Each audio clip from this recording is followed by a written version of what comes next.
told me every television in London.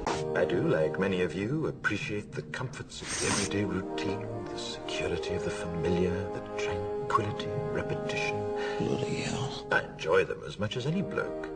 But in the spirit of commemoration, Who's that, Mum? whereby those important events of the past, usually associated with someone's death or the end of some awful bloody struggle, are celebrated with a nice holiday, I thought we could mark this November the 5th, a day that is sadly no longer remembered, by taking some time out of our daily lives to sit down and have a little chat.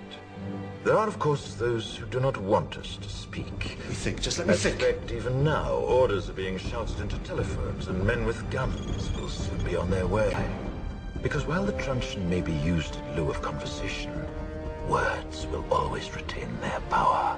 Words offer the means to meaning, and for those who will listen, the enunciation of truth. And the truth is, there is something terribly wrong with this country, isn't there? Cruelty and injustice, intolerance and oppression. And where once you had the freedom to object, to think and speak as you saw fit, you now have censors and systems of surveillance coercing your conformity and soliciting your submission. We need cameras. How did this happen? Who's to blame? Well, certainly there are those who are more responsible than others, and they will be held accountable. But again, truth be told, if you're looking for the guilty, you need only look into a mirror. I know why you did it. I know you were afraid. Who wouldn't be? War, terror, disease.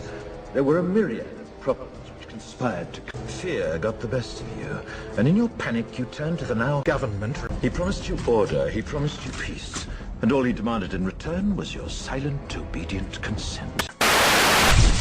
More than 400 years ago, a great citizen wished to embed the 5th of November forever in our memory. His hope was to remind the world that fairness, justice, and freedom are more than words. They are perspectives. So if you've seen nothing, if the crimes of this remain unknown to you, then I would suggest that you allow the 5th of November to pass unmarked. But if you see what I see, if you feel as I feel, and if you would seek as I seek, then I ask you to stand beside me 1 year from tonight, outside the gates of Parliament, and together we shall give them a 5th of November that shall never, ever be forgotten.